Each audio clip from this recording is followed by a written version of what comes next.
Hello everyone. Thank you guys for watching. You're watching Just Talking with Johnathan Lewis. I'm always super nervous at the beginning of this.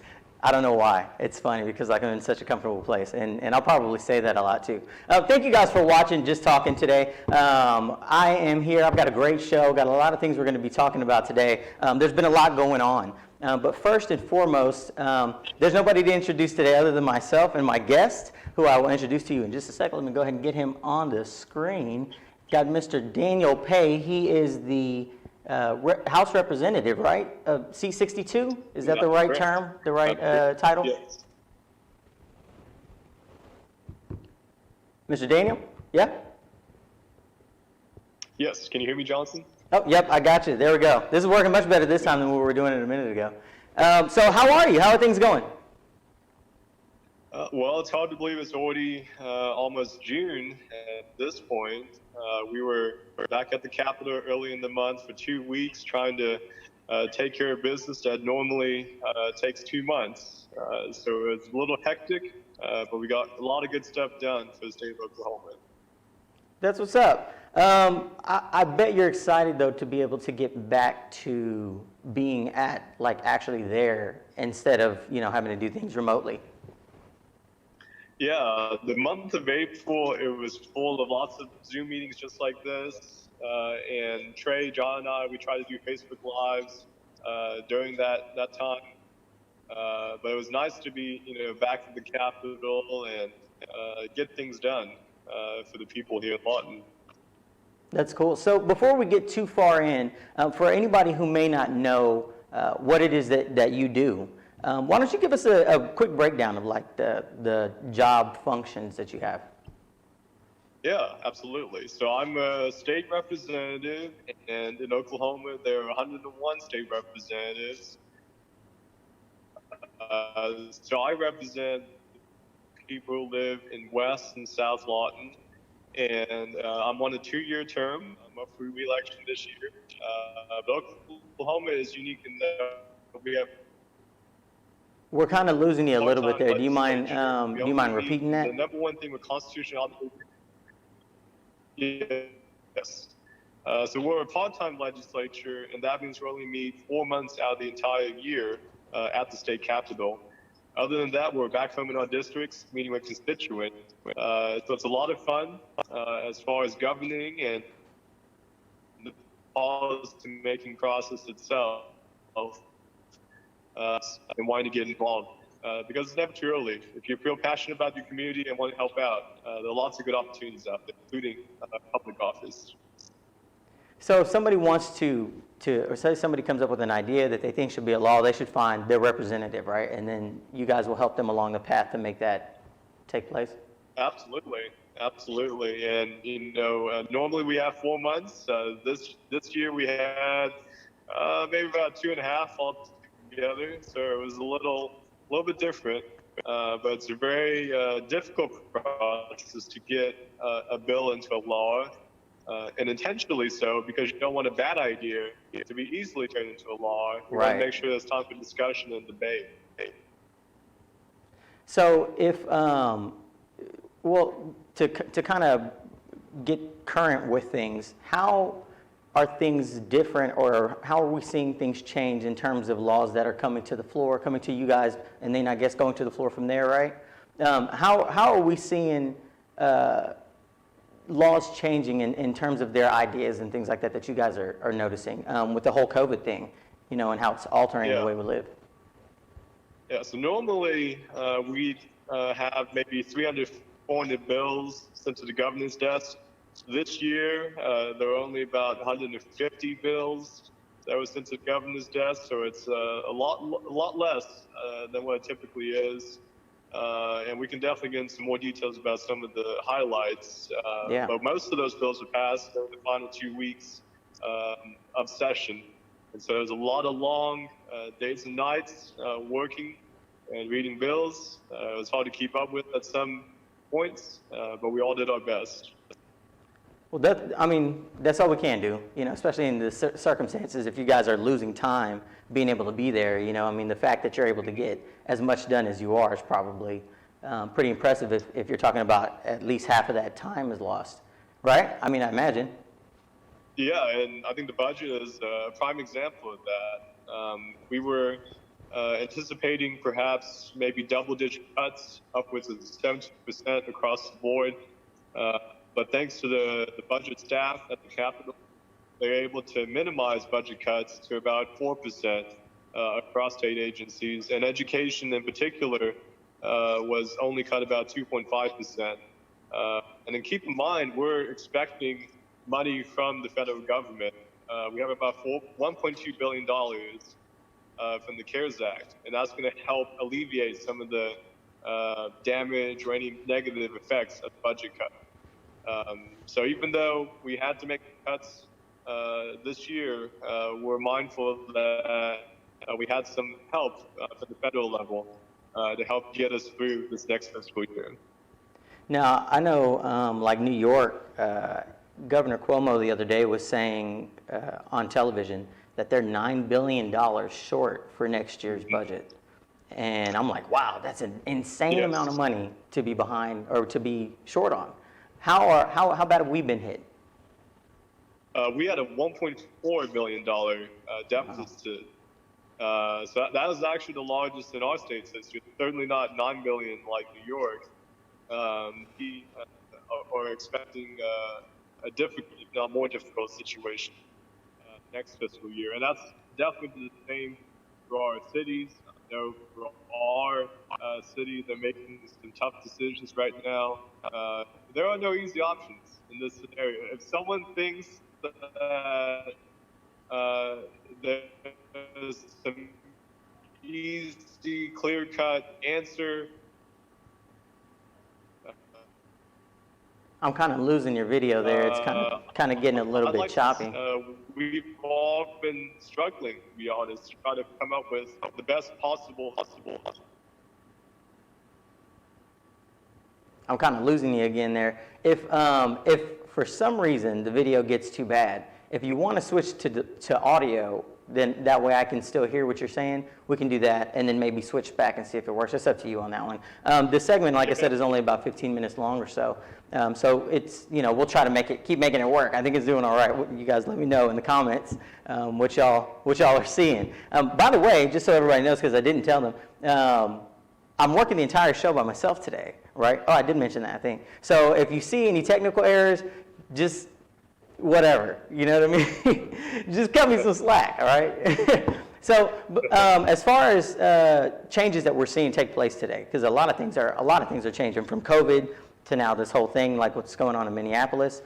How are different ways that you have seen events shape the laws that people are bringing to you guys, or the ideas for laws, and saying, hey, this is an idea I've got, and I think that it will serve this purpose.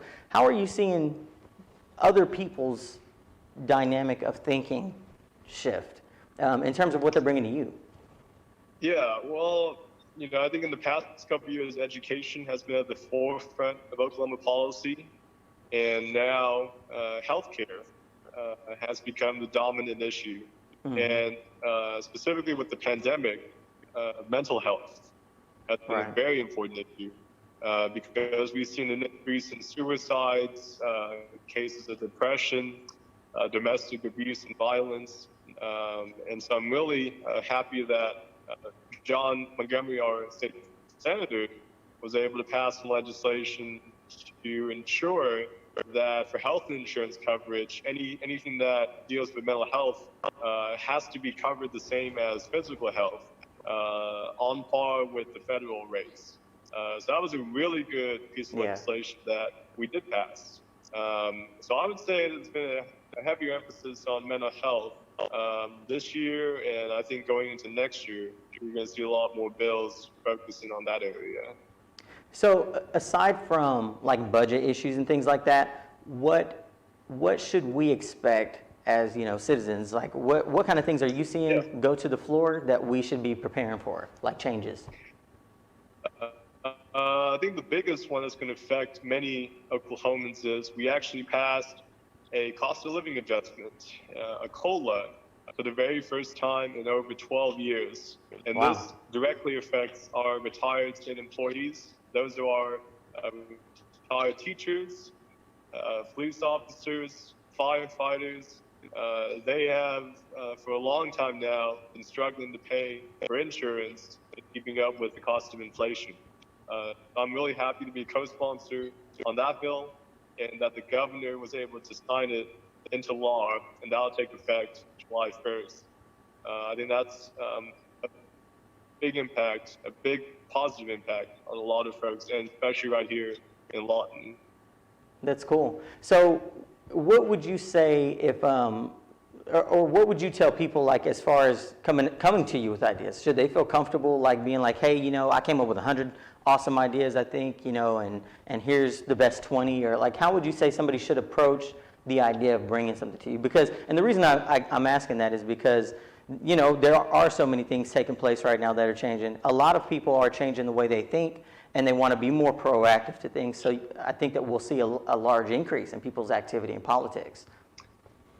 Yeah, absolutely. And as you know, I'm always open to meeting for coffee.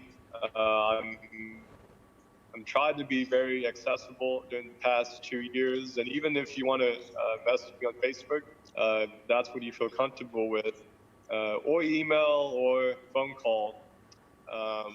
I'm open to whatever format of communication. Certainly this year we do have a campaign to get through, but at the same time I still have a job to do, and that is to represent the people here. And during the next few months before we go back next February, is the opportunity for people to reach out about their ideas. And this past year, there were a lot of great ideas that people forwarded to me. I was able to get some of them proposed in the bills. And then because of the pandemic, there was a lot of delays. So we had to wait till next year in order to continue. But I always appreciate those conversations and having an open door policy. Okay. So Facebook's good?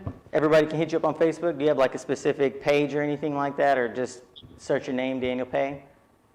Yeah, search my name. Again, I got a official Facebook page that you can like, and then you can always email me, call me, I guess carrier pigeon if they still do that kind of thing. Whatever it takes, whatever you most. Just however they can get to you.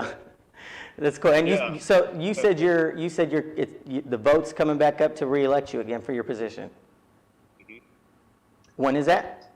Correct. We have the primary election, which is about a month away now, June 30th, and then the general election will take place later on November 3rd. Okay. So I encourage everyone to go out and vote in person, or if not, then right now is the time to apply for absentee ballot. Oh, and one thing I want to mention to everybody who's watching, which we've talked about before, you're one of the youngest representatives that we've got, right? Yes, so I'm the youngest representative, and John Montgomery is the youngest senator. So in our community, we have the youngest legislators in the state, which is pretty awesome to think about. Yeah, that is awesome. And honestly, the reason I wanted to give it mention is so that way people watching will be encouraged to participate as well, because, I think that really we need younger people to be participating more, and then if they start now and they start implementing the ideas that they may have for a future for people their age, then collectively with the experience of those who are older and the ideas of those who are younger, we can bring things to a whole different way of being. You know what I mean? And so I wanted to make sure I mention to your age, man. I'm not gonna lie to you. I wanted to specifically mention that. So I want to say thank you, man, for joining me. If there's anything else you want to say, go ahead and what you got. Just appreciate the opportunity, Jonathan. And again, if there's anything that anyone who's watching this needs from me, call, text, email, message me, and we'll be more than happy to help. All right, man. I appreciate it. Thank you, guys. Don't go anywhere. We're going to take a quick break, and I'll be back in a minute to yap your ear off. See you in a minute.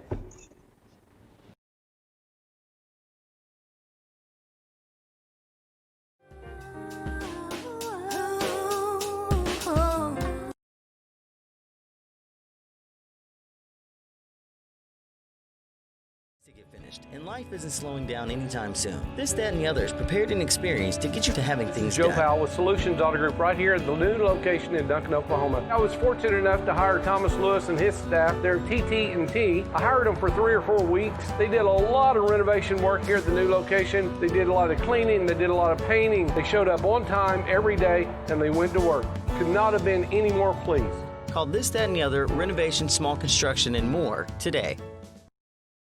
Your small business is ready for the next level of marketing. Having the right tools in hand can help catapult your business into the place it deserves to be. From custom commercials that are ready for broadcast to the professional voiceover that you need for your business phone recording or radio commercial, we build it all in-house. Sign up with us today and see how all of our plans offer exactly the tools that you need. And more importantly, they don't break the budget you set for marketing. Call and visit us online at lookandlawton.com today. Let's get your business to the next level. lookandlawton.com. And life isn't slowing down anytime soon. This, that, and the other is prepared and experienced to get you to having things Joe done. Powell with Solutions Auto Group right here at the new location in Duncan, Oklahoma. I was fortunate enough to hire Thomas Lewis and his staff. They're TT&T. I hired them for 3 or 4 weeks. They did a lot of renovation work here at the new location. They did a lot of cleaning. They did a lot of painting. They showed up on time every day, and they went to work. Could not have been any more pleased. Call This, That, and the Other, renovation, small construction, and more today.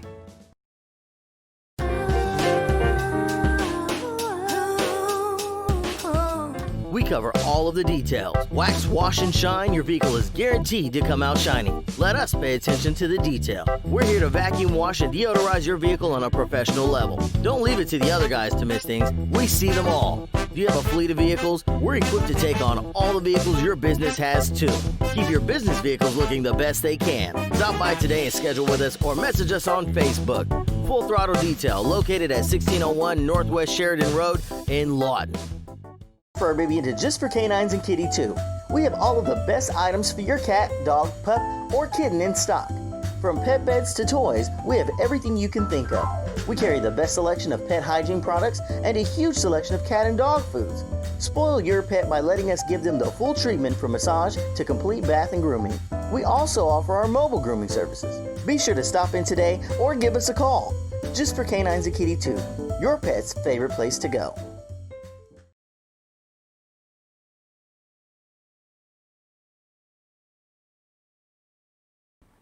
Oh, let me say it again because I didn't even have my mic on. There we go. Look at it. See, they're trying to run this thing by yourself. It's pretty confusing. A little bit. Not really. I guess it's not too bad. Thank you guys for coming back. Hopefully you didn't mind my magic appearance there just out of nowhere. I meant to hit a different button. Didn't work that way. Okay, so the rest of the show, man, I got some good stuff to talk about. Let's go ahead and skip through this. Let me see if I can do this without messing it up. I got some pictures I want to show you. This is kind of crazy. Because I just found this out. I didn't know this. But this really wigged me out. Now, there was like a set of pictures here, and I'm only going to show you one. But this wigged me out the other day when I saw this. Did you know that there are certain birds that when they get, I feel like my mic is super loud.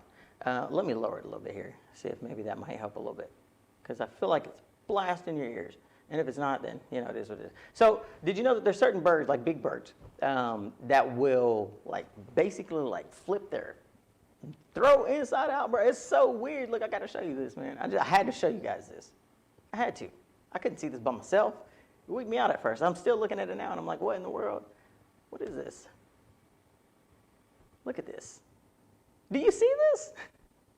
His mouth is open, and his insides are coming out. It don't make no sense. Creatures, I don't get it. You know, I could never, not that I would ever even, you know, consider the idea of something like this or even pronouncing or announcing something like that, but I could never assume the role of God because everything would just be the same. It would just look the same.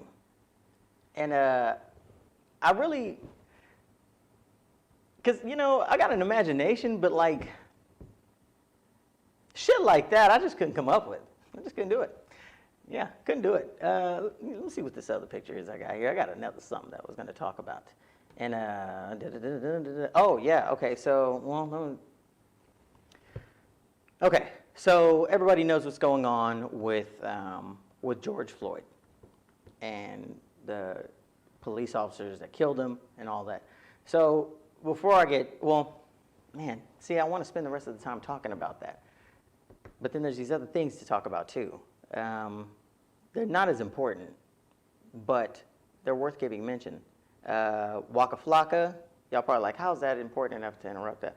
Waka Flocka says he's going to dedicate his life now to suicide and mental health awareness, and I think that that's awesome. You know, I do. I felt like it was worth giving a mention to, because he's been dealing with his own issues and healing from his own things. So he's got a whole history that's brought him to where he's at now, and he's going to really apparently take some measures to help people in a way that's important, that people probably really need, especially in times like now. So hopefully it will come out to something good. Skip that one. Skip that one. Oh yeah, I gave mention to it earlier when I was talking with Representative Pae, or House Representative Pae. New York, like we're down, he said we're down like a little bit over $1 billion. And I'm like, man, that's nuts. And New York is down $9 billion. There's like no way they can recoup that. So they're going to start next fiscal year like in the hole, and by a lot of money. And it makes me wonder, in general across the board for the U.S., how significant has this been for the entire country? How bad are we looking at things becoming? Because, see, we're just now experiencing and feeling this whole thing. It's still at the front. It's still at the beginning of this thing. Like, we're thinking, oh, we're 4 or 5 months in, 3, 4 months, however, wherever you started measuring at. And realistically, this is just the tip of the iceberg. So it makes me wonder how much of a shift in things, how much change are we going to see? Because think about it, people aren't going back to work yet. There's still, I think today there was an additional like 2.1 or 2.4 million people who signed up for unemployment today, like this morning or yesterday or something like that, at least what they reported of yesterday, I think. So it just makes me look at all this stuff and have some concern for the well-being of everyone. I want to mention this real quick. This is crazy. An Iranian father beheaded his 15-year-old daughter. And it's crazy because he's going to get away with it. He beheaded his 15-year-old daughter, and because she married a 35-year-old guy. They feel like he tricked her into it, but she married the guy. And she told the courts there, this is what's crazy about it, there's different law systems that they're using that they have to go by simultaneously in order to figure judgment for this. So because her father did it, he called it what they refer to as an honor killing.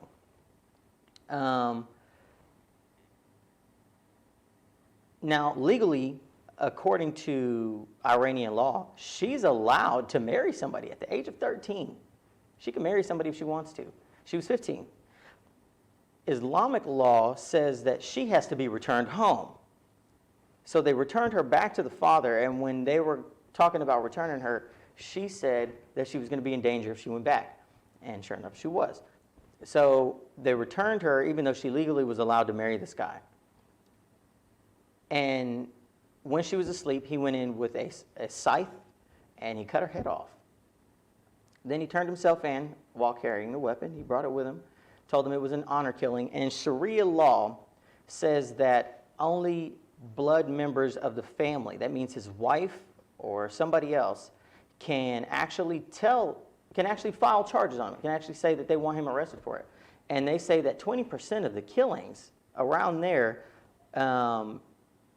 go unpunished entirely because family members won't have the other family members arrested when they're killing their children or even other family members as honor killings. Honor killings are, I believe it's defined as something where they're saying that they're killing them to defend their honor, to keep them from doing something that would bring them shame. I'm like, what the hell kind of shit? What? Reports as of earlier today, if I'm not mistaken, I believe. Yeah, that's this morning. 41 million jobless people right now in the United States. That's almost terrifying. That's borderline terrifying. this is what you see when you see countries start to crumble, start to fall apart. And this was all triggered. That's the part that trips me out. This is all triggered. So this kind of brings it back to the other stuff. But all of this is happening for reasons, and not for reasons, if you ask me, I think there's enough evidence to support, and somebody's going to jump in the comments and be like, well, then drop some links, give us some other, some evidence, and da-da-da-da-da. And here's what I'm going to say to this. I think there's shit going on. Everybody knows there's shit going on. Nobody wants to really pay mind to it. Everybody will talk about it to a degree. Nobody will say that it's real because everybody doesn't want to be a conspiracy theorist. And the crazy part about conspiracy theorists is that conspiracy theorists are really people who tend to have evidence of things. It doesn't mean that they're always accurate. It doesn't mean their idea is always right. But they usually have some evidence of something. And the part I think that's crazy is that because of the consequences most people hear about when it comes to conspiracy theories and somebody's blabbing their mouth too much, nobody wants to think of it as real. The funny thing about the term conspiracy theory is that it was started, 30 years ago or so, and it was started by, if I'm not mistaken, either the FBI or CIA, one of the two, actually started the term so that way they could discredit people who might have had legitimate things to talk about. Y'all ain't ready for that conversation. In fact, that comment, I keep seeing it all over the web. Y'all aren't ready for that conversation. I think there's a lot of conversations that a lot of people are really not ready for. I think the biggest conversation that I can think of that most people aren't really ready for is, what are you doing? What is it that you are doing that is changing something around you for a positive way so that you're not just being? We don't all have to get up and protest something. We don't all have to be ready to get out and fight with swords and shields. We don't all have to carry the pistol. Everybody has a different role in this existence. What are you doing to actually change something? Are you just a person who sits by idly and waits? Maybe, right? Most of us probably are. I think that we're seeing now with the George Floyd protests, we're seeing what happens when people get tired of just sitting around doing nothing. And everybody has a purpose. That brings me to this when it comes to the protest. The officers need to be arrested, straight up, all of them. And their mayor said they need to be arrested. I don't understand why they haven't been, if they haven't been. Maybe I haven't seen something today yet or something. But I absolutely think they need to be arrested, all of them. They need to be locked away for a long, long time. The dude that killed him, involved in multiple incidents, at least 2 shootings where he shot someone, at least 1 car accident he was involved in where it was a chase, and I don't know the details to it, but they said it as though he was involved directly in the fact that they crashed. So maybe he pit maneuvered him or something. I don't know. But he's got multiple occurrences of police brutality and complaints against him. Lock this dude up. Put him away. You investigating him, lock his ass up like you would anybody else. He killed somebody. But instead, what are we seeing? We're seeing this.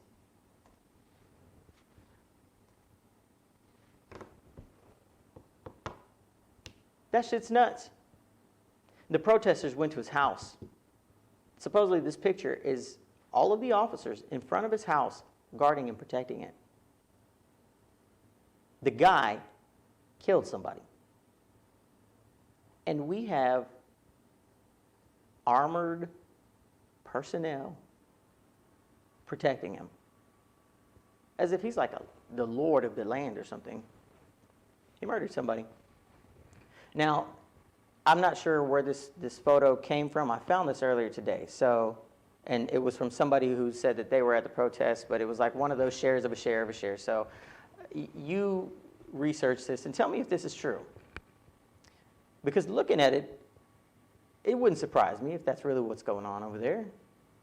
Because he's a cop. He can't do no wrong, right?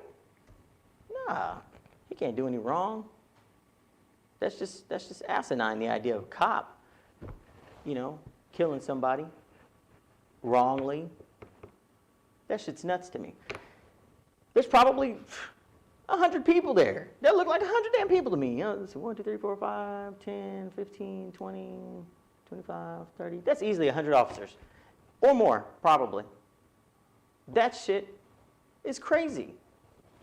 You know what? This is what I think. When we see an officer do wrong, we, as civilians, if we know that they're doing wrong, if we have observed and witnessed the entire incident taking place, and we know that this person is being done unjustly, we should do that. Are they going to have officers come arrest all of us when we haven't done anything illegal?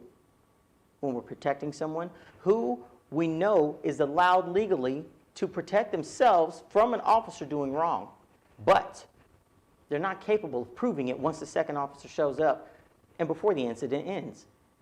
That second officer gets there, automatically helps his partner, which only makes sense.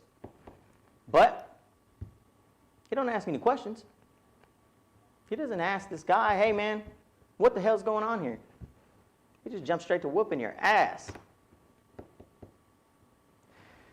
Now, here's the thing. Not all police officers are bad. Everybody knows that. That's a common sense thing. There are good officers out there. There are plenty of them. In fact, I would be willing to bet that there would be more good cops out there if at least some of them spoke up more frequently. I just kind of get that feeling.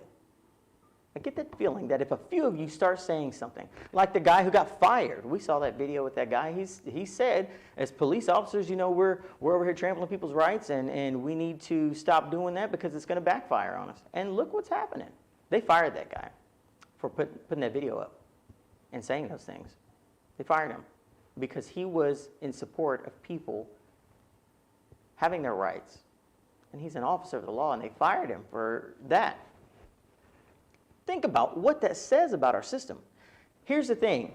We can all go out and protest. We can all go out and take our megaphones and yell and scream, and you have the occasional idiots that throw shit, break shit, and do the freaking looting. You know, I understand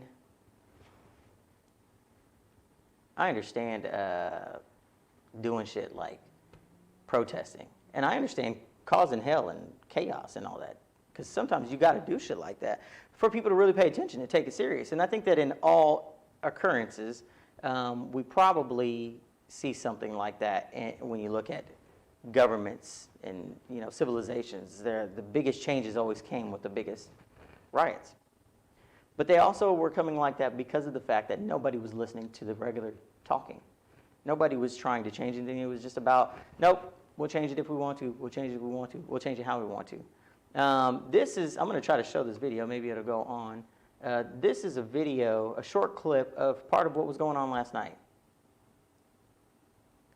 in Minneapolis. If it'll do it. There it is. So this is part of a video. This is one building. Here, I'll scoot over a little bit. This is one building of probably 10, 15. I mean, I think I probably counted at least 5, 6 buildings on fire in the other videos I saw. This is just a clip, and it's kind of, but because it came from someone's phone. And I wish I could give them credit, but I don't even know who it was. It was one of those shares of somebody's live when they were there. So look at this. This is insane that things had to get here for us to actually be like, hey, you know, let's start listening. I mean, the freaking mayor of the city is saying that they're wrong for killing the guy. Why did we even have to go to this extent? Why didn't y'all just put cuffs on the man and arrest him? What reason is there for not arresting him and sending him home with pay when he's on video committing the act of murder deliberately? And the paramedic absolutely should be held accountable also. The paramedic that went over and checked his pulse and looked at him and then turned around and walked away. He should be held accountable because he's as much a cohort in this as the other officers who didn't do anything to protect George Floyd.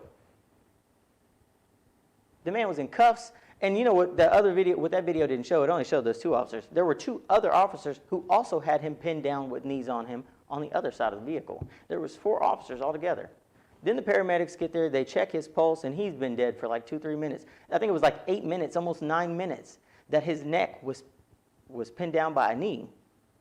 This shit just don't even make sense. Now, here's where my concern is. In some aspects, in many aspects, it makes sense to me to burn the whole shit down. It does. That's why it's happening. But at the same time, there's other reasons it doesn't make sense. Something I absolutely don't understand is this. I don't understand. Well, if it'll go.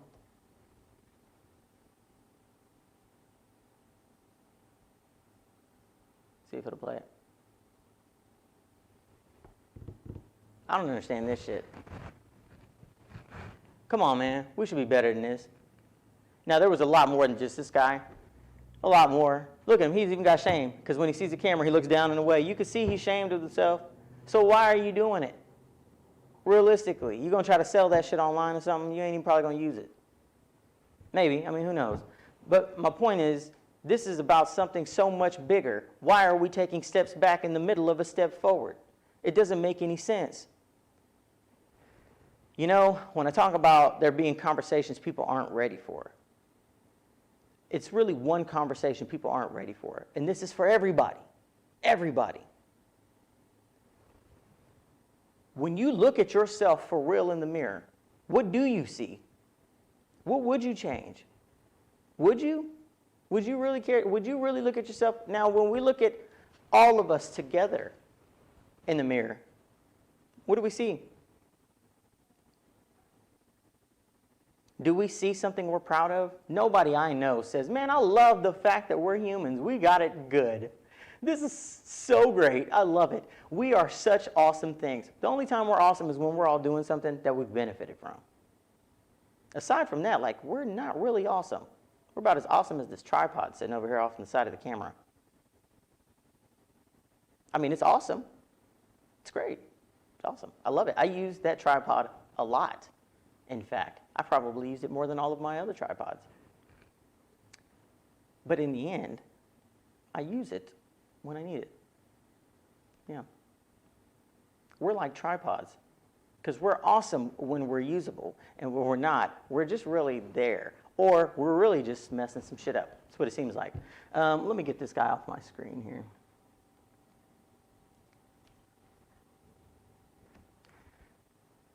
Yeah, so that's where I'm at with that. The last thing that I want to mention with this, well, 2 things. One, I don't feel sorry for old people when they're stabbing people with a knife. I don't. And that's random. You're probably like, what? Let me show you, see if this clip will go through real quick. Everybody was at this Target before it burned down yesterday in Minneapolis talking about, oh, leave that old lady alone, until they realized that she was there. And people trying to stab people on the street as they're coming out the door. I don't know if you guys can see that. As they're coming out of this back door, she's trying to stab them. So somebody's like, she's trying to move. I realize she's stabbing people with this old white lady in the wheelchair. I don't know if she thought she was saving Target. I don't know if maybe she thought that she was in danger. Everybody's coming to get her. Out of the back door, so she had to be behind the I don't know. But you see they spray her with that fire detector, or that fire detector. And then I don't know if they ended up knocking the tail on up. That's another reason. And the people were like, no. And then they were like, no, she's stabbing people. And then they're like, oh. Not really. Only got a few minutes left. I want to say, I'm watching these protest videos all over. And we need this. We need this as people. If you are white, stand up with your black and brown friends and family and all of that. If you are black and brown, stand up with everybody and let's all fix this shit. Racism is never going to go entirely away. It's like a virus. It's like a fucking pandemic, or an epidemic at least. It's never going to go away. It's an idea. Ideas are always there. What we can do, though, is all together realize that this system needs to be changed, because the system was designed to allow this shit. What we're seeing more and more is that the system that was designed to hold black people down and raise white people up, and there's going to be people that argue that no, dude, no, and act like slavery just didn't happen at all. And they're stupid. I won't even waste time with that. The system is starting to turn on you also, white people. It is. Because now it's becoming more about just the power than it is about the power for white people. Because what they've realized long ago was it's inevitable. We're all going to get along at some point, some way, somehow. Some of us, probably most of us. They can't change that part. But as long as the system works for the powerful, then they're good. So what we have to do is we have to really come together, learn and understand the system, and flip it around. Flip the script on them. That's really what we got to do. It's the only way it's going to work. I'm watching these protest videos, and I'm seeing, people that are standing up front, and they're yelling, and you got people who are listening to them, and then they're talking, and they're saying, this is what we're here for, this is what we're here for, and then you got some random person that'll try to start a chant. Like, yeah, that's cool. But somebody was talking. There's no leadership. Everybody wants to say, oh, not to say that Black Lives Matters, talking about it as a group, because it's an affiliation. It's a group. We all just get thrown under Black Lives Matter if we happen to be at a protest. If you happen to be at that protest and it's about black people, you are Black Lives Matter. We're all Black Lives Matter. I get when you look at it generally. But it's an actual group. But yet, you'll have somebody throw a rock through a window and they'll be like, Black Lives Matter activists threw this through a window. And it's just like, we got to stop and realize that no matter what happens, we are being grouped together in different ways. Once we understand how we're being grouped and we understand how to maneuver as the group that they're referring to us as, then that's when we have the control. All of our numbers do count. They do matter. They do make a difference. But they have to be in the same idea. Everyone's not always going to have the same understanding of things. But we can try to. And until we really, really, really put everything into trying to understand the same understanding, we're not going to get as much accomplished as we can, could, definitely should, and need to. It's just not going to happen.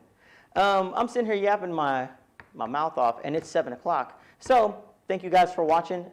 If you guys got comments, drop them in the comment box below. I'll check them out in a bit, and I will get back to you. Make sure that you watch every Thursday, 6 p.m., 6-ish p.m. Sometimes I'm a couple minutes off. You know what I mean. But thank you guys for watching today. Hit like, share, and make sure you hit that little button down there on the live video so you know whenever we go on live. And you can watch us every Thursday and don't miss it. All right. Yeah, I guess that's about it. Normally I would say, does somebody want to say something? But it's just me today. We'll see you guys next week. Take it easy. Peace out.